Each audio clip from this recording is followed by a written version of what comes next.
century Virginia. What an exciting time and place to live.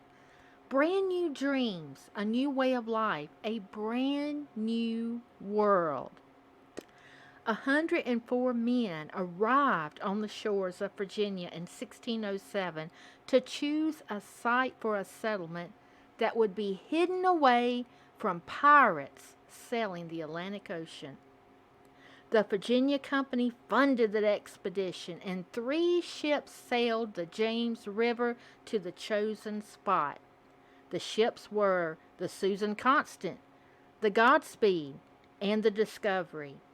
By mid-June of 1607, the Jamestown fort was complete. It had water on 3 sides of it, and the James River was just deep enough to actually park their ships right along the shores. Jamestown, Virginia, was the perfect location. Hi, this is your friend Carol with a new episode on Piedmont Trails. Today, the show will time travel back to the 17th century in Virginia. We've got so much material to cover, and I want to thank each and every one of you for joining me today. So you are listening to, in case you didn't know it, you are listening to the Piedmont Trails podcast. And today's show is episode number 45, entitled 17th Century Immigrants Arriving in Virginia. And we're going to get started right after this short break. Since 2017, Piedmont Trails has been sharing the past with all of you. We look forward to the years ahead as we share our projects, our discoveries, our ground research, our genealogy files, and so much more. For 6 years, we've traveled to the past, and we will stay the course for years to come.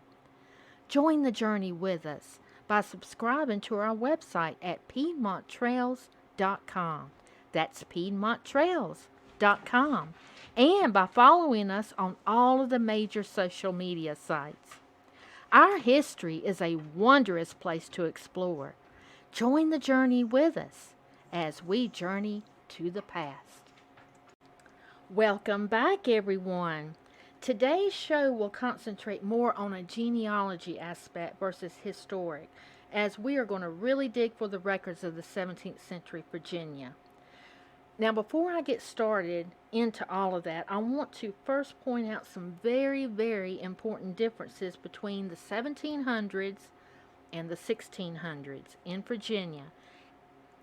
These differences will guide you on your journey of locating the records. I'm going to name 4 major differences between the 2 time periods.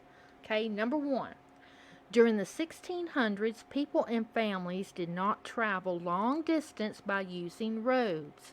Instead, they sailed in ships along the eastern shoreline. So when you're researching for ancestors living from, say, 1650 to 1700, remember this, and it will guide you to the records and the possible locations that they traveled to. Roads didn't exist for any length of distance, say from one colony to another, until much later. Number 2, the lifespan of people living during the 17th century averaged between 45 to 55 in Virginia. Now, we have here at Piedmont Trails located many males and females who lived to their 70s and even into their 80s during this time period. But the 45 to 55 numbers seems to be the average. Now, by the 18th century, the lifespan average changes in Virginia. It goes from 57 to 64 or 65. And there are several reasons that explain the shorter life during the 17th century or the 1600s.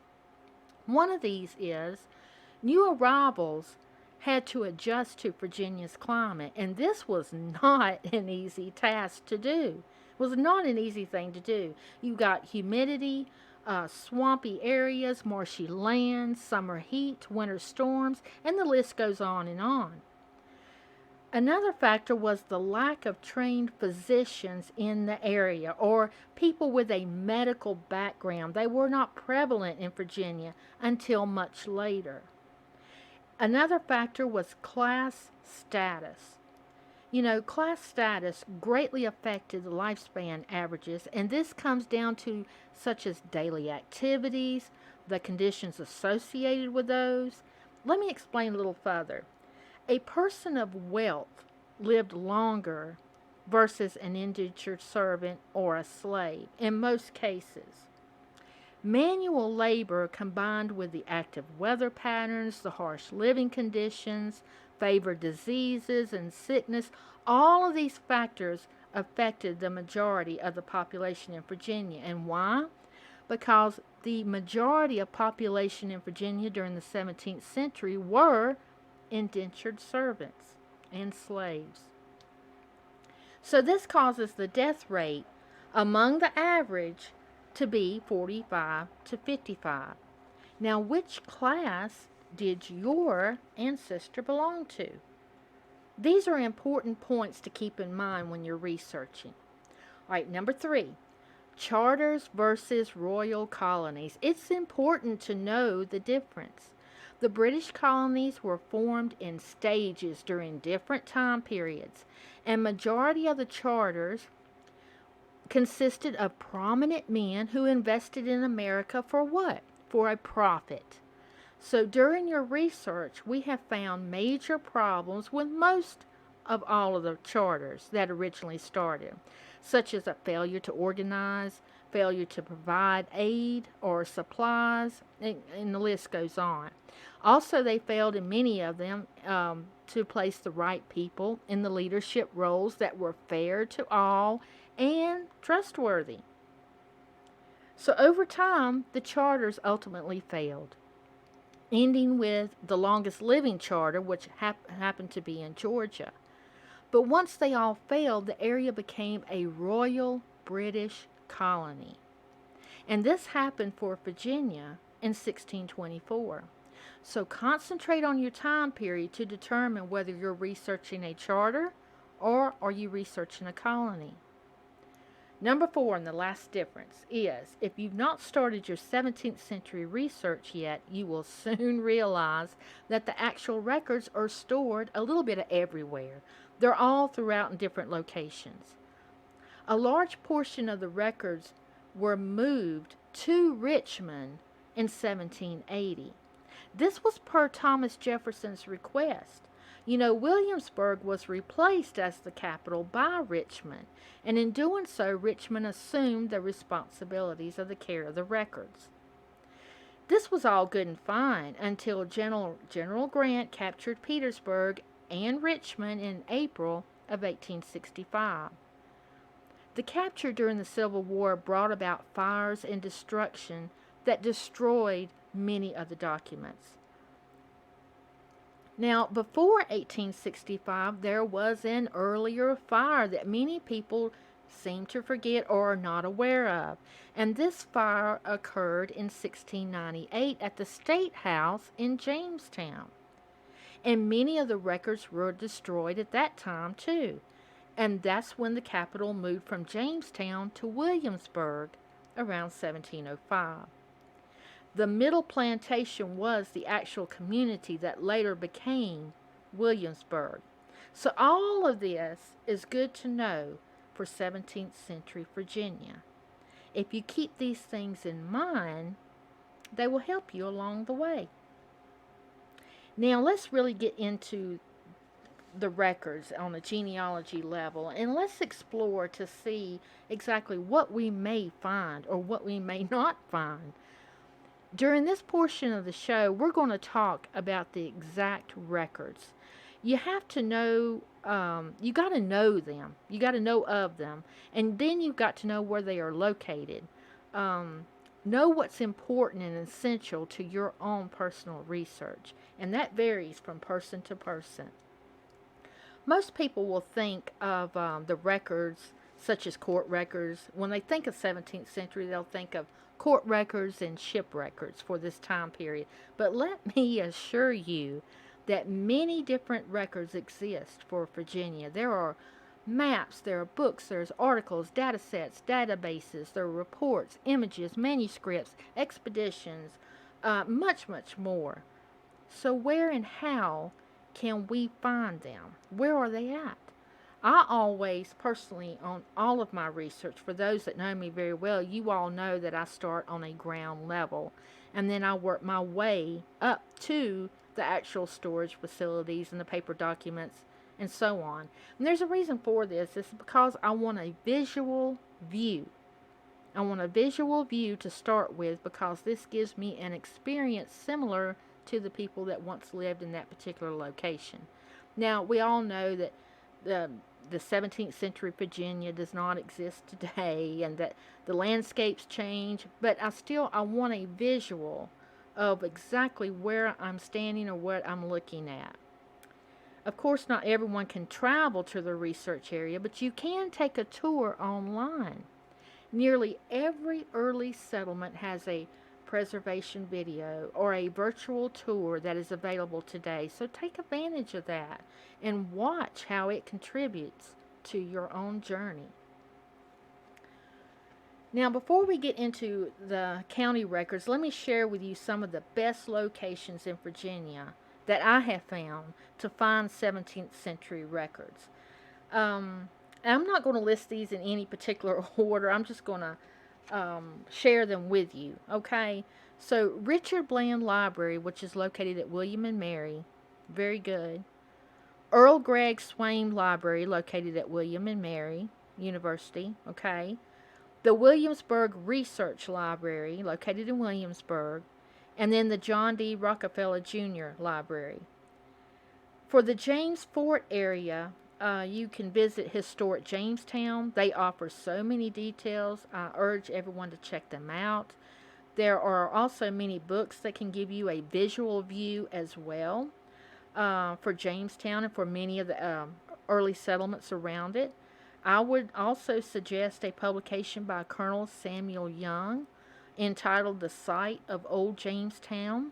This was actually published in 1907, and it is one of my favorite books. One of my favorites. I also suggest the 21 volumes of Virginia, of the Virginia records. It was owned by Thomas Jefferson. And you can view these volumes online through the Library of Congress. Now, which volumes do I like for this time period?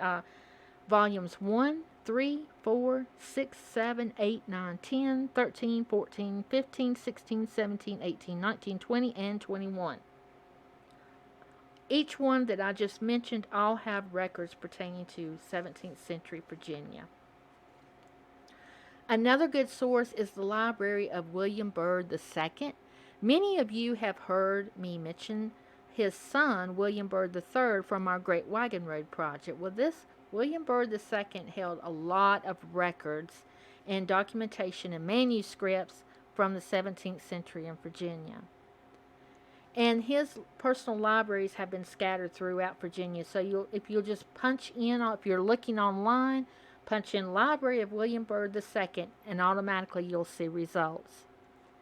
The Virginia Museum of History and Culture, they also have a research library that is open from Monday to Saturday. They also offer virtual programs and tours online. The Department of Historic Resources, here you must attend in person. If you don't, then they do require a search fee, and you would have to pay the search fees. It's so much per hour, but they hold a lot of records. And of course, the Library of Virginia, the Colonial Records Project. Now, all of the facilities I mentioned, they all work together very well in order to preserve Virginia's past. So that is a ton. That's 9 places that I have mentioned where you're going to find extraordinary information about 17th century Virginia.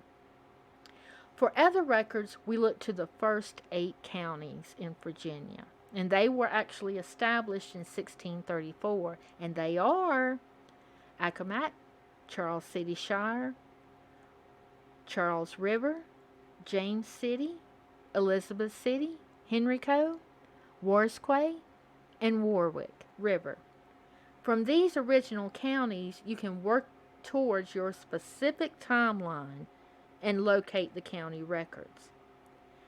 Now, other notes about these original 8 are Accomack later becomes Northampton. Charles City was the largest of all the original 8, and they were located near Hampton Roads. Warsquay later became Isle of Wight. Charles River was the second largest, and it later became York. And then Warwick River later became Warwick County. So now, before I get into the shipping records and the documents stored in London, I want to remind you about the parish records. The Church of England parish registers, with the vestry books and much more, they're all located all throughout Virginia. I've added a few notes for today's episode in order to help you and share more data about Virginia's parish records. So what I'm going to do now is I'm going to name the parishes that were active during the 17th century. And as far as the records, I would suggest first starting with the Library of Virginia. Now, I've listed these parishes in alphabetical order. And these were all during the 17th century, all active parishes during the 17th century in Virginia. Abingdon, Bruton and Middleton, Charles, Christ Church, North Farnham, Pettsworth, St. Peter's, and then St. Stephen's. I wanted to add the extra notes about the parishes because they reflect the population in Virginia so much. You know, the Virginia census that dates to 1624 estimated the population in Virginia at that time was around 2,200 to approximately 2,400. Now, our personal research here at Piedmont Trails leans more to the 2,500, 2,600 number. Before 1680, 80% of the Virginia population consisted of indentured servants and slaves.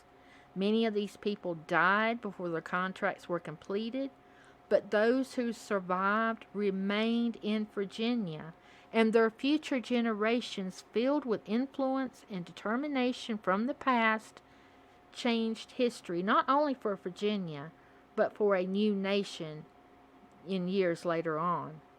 I just wanted to make sure that we mentioned this today because it's so important. And once you get into the parish records, I hope that you'll see exactly what I'm trying to say here. The parish records represent the people. Okay, so in regards to ship records, one of the best manuscript sources that I have found was actually published in London in 1874. It was edited by John Camden Houghton, and his last name is Hotten. Now, these papers contain information, an original list of persons of quality immigrants, religious exiles, political rebels, serving men sold for a term of years, apprentices, stolen children, maidens pressed, and others who went from Great Britain to the American plantations from 1610 to 1700. The documents actually include their ages, the localities where they formerly lived in the mother country, the names of the ships in which they embarked, and other interesting details. These are preserved in the state paper department of Her Majesty's Public Record Office. Now, Her Majesty, in referring to this, is referring to Queen Victoria at that particular time. Now, get ready, because you're going to be all excited when I share this. The online version of this book can be found on Google Books. You can also find it at the Library of Congress website. Okay? It is fascinating to go through all of these names and see where they came from, their ages. There are so many details in this. So remember that. Jot it down, make your note, and go search it. Now, when we talk about Virginia and all of the different people who landed before the 18th century, you're describing a huge number of men, women, and children. It's an overwhelming number. That's why it's so important to trace the steps back and learn more about the people themselves before them, such as the details of their lives, their religion, their occupations, their lifestyle, because all of these things are clues that will guide you to the day when that family's ancestor first arrived in Virginia. Clues like the convicts who were shipped from Hertfordshire from 1646 to 1775. It's another great book by Anthony J. Camp. He compiled all of his published work in a 1961 publication entitled Transportation from Hertfordshire. And it's great. It's got tons of information. Determining the time period of Virginia landfall will help you in determining the actual ship that carried your ancestor. Without that timeline, you are searching in the dark with no direction at all. You know, it's hard for us family historians to learn how to be patient and learn everything possible about the ancestor that you're sure of. In other words, the one that you're positive existed and you know where. It's also important to learn everything about them and everything that happened around them. Because sometimes we have to let the journey come to us while we explore the paths that are around us and decide which one to take. Now, before I name my list of the 17th century people living in Virginia, I want to share a few of the ship names from 1635. So I'm just going to randomly name these names, and this is just from one year, okay? And I'm not even going to read them all of my list here. I don't know, I've got over 20 some here listed, but here we go. Merchant Bonaventure, Speedwell, Thomas and John, Philip, America, Transport of London, Paul of London, Prima Rose, Merchant's Hope, Elizabeth of London, Globe of London, Alice, Assurance of London, George, Thomas, David, Constance, Abraham. These are all ships. 1 year, 1635. Passenger ships. Susan and Ellen, Alexander, Plain Joan, Matthew, Planter, Hopewell, Pied Cow. I'm going to spell that one. Piedcow. And yes, it was a ship. William and John, True Love, Amity, Expedition, Friendship, True Love, I think I mentioned that, and Blessing. That's just a few in 1 year. 1 year. Many of the servants who landed in Virginia sailed from Bermuda, Barbados, or Jamaica. In other words, we have found that a lot of the servants were already serving in other places before they arrived in Virginia. So that's another important factor to just keep in mind while you're researching. Now I want to share some 17th century people, and I want to do this because I want to preserve their lives by remembering them today. So I've chosen 10 randomly, and so we're going to share them and preserve their history today on the show. Henry York. He arrived in 1619 in Virginia and was a prisoner at Newgate Prison before sailing to Virginia. Number 2.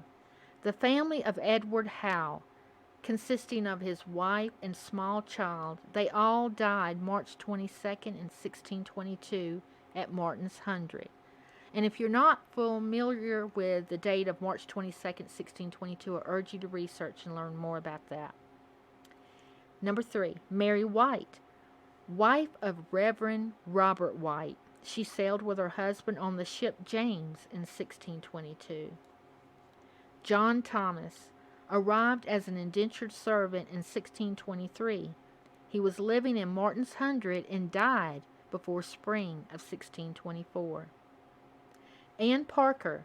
She was one of the young maidens chosen to be married and sent to Virginia. She was the young brides. She sailed on the ship Warwick in 1621 at the age of 20. Number 6. William Downes died in Elizabeth City at the age of 17 during the summer months of 1623. Number 7. The Biggs family was noted on the 1624 census as head of the family Richard, wife Sarah, with children William and Richard II. The family was living at West and Shirley Hundred in 1624. Number 8. Richard Atkins died in Jamestown during the summer of 1623. It is noted that a small child of Richard also died soon after. No wife was mentioned. Number 9. Stephen Torset arrived in 1619 on the ship Margaret. He was sent to Berkeley Hundred, where he died just 2 months later. And number 10. William Bessie, with wife, was noted on the 1624 census as living at Jordan's Journey. Now there's some additional notes that I want to share with you guys before wrapping up the show. But let's take a really short break and then we'll do that next.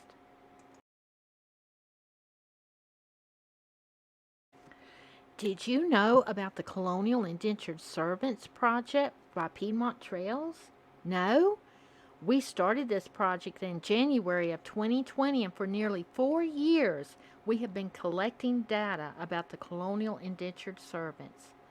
Could it be that one of your ancestors is among them? Visit PiedmontTrails.com to learn more about the project. Okay, welcome back everyone. I know that first segment contained a lot of information to take in at one time. So I wanted to offer a little break in between there before we start adding more resources for you guys to use. So additional notes that I wanted to share before wrapping up the show today is about parishes. I wanted to get into that a little bit more in detail. And we've named the parishes. We've given you some insight about where you can find the parish records, where to begin with that. But I also wanted to note that in 1642, the General Assembly formally creates the parishes that are responsible for civil and religious duties. Now, that's very important. That's a very important date to remember for 17th century Virginia. Prior to 1642, a parish was assigned religious duties only. Religious duties only, okay? After 1642, it becomes civil and religious. By 1657, now the parishes are responsible for the poor. So keep that in mind when you're researching the parish records. Now also, another important aspect to this is the boundaries for the parish. They changed often. And once you get started into the parishes where they're located and then striving to get through the records, you're going to note how the boundaries changed. Now, a good source that I have used very often is a book by Charles Cock, and it's Cocké. This book was published in 1967 and is entitled The Parish Lines, Diocese of Virginia. This book actually goes into detail about the early Virginia parishes, and it offers a great summary and guideline on the boundaries and the available records. Okay, now the book again was published in 1967.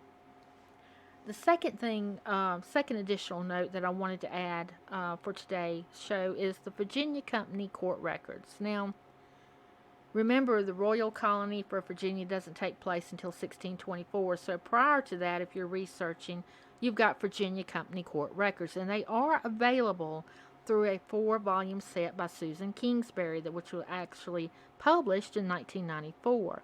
Now, today, you can find this in a CD format by Heritage Books. You can also find it in a book format.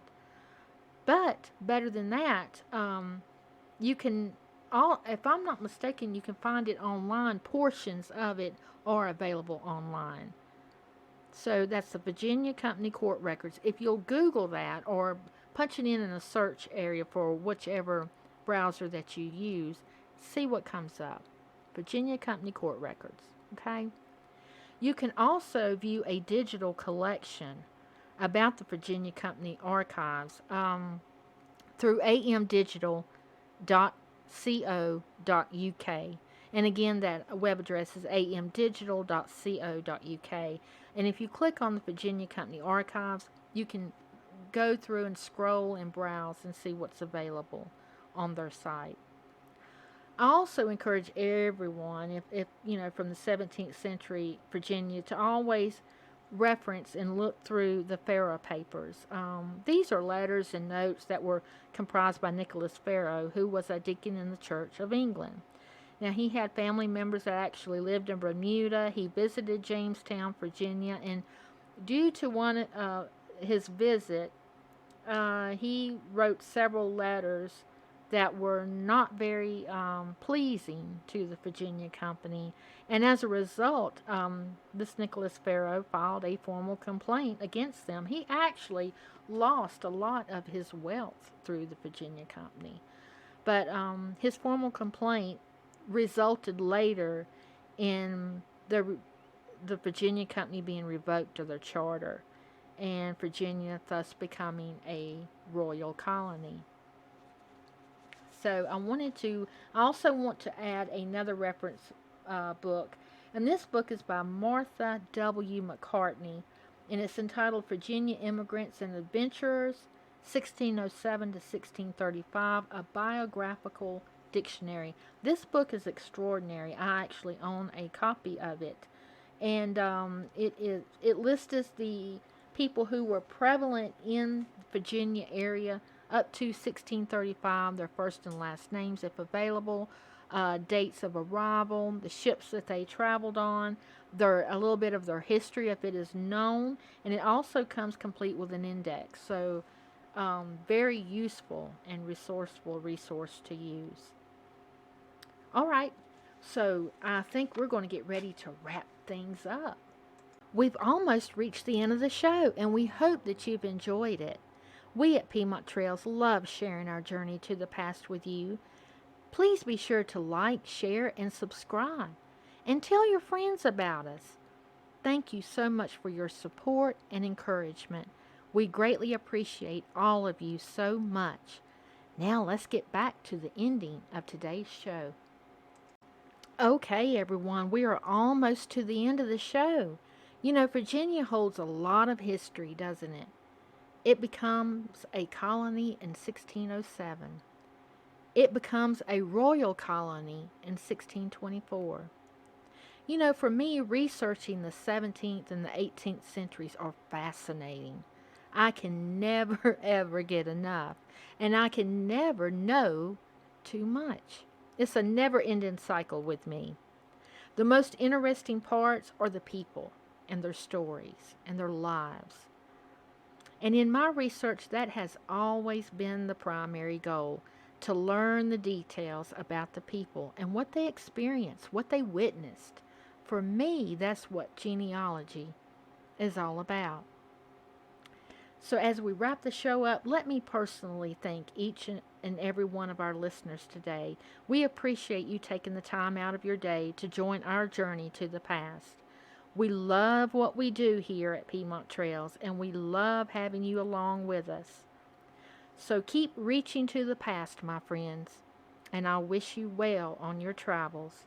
Enjoy your journey to the past, and God bless.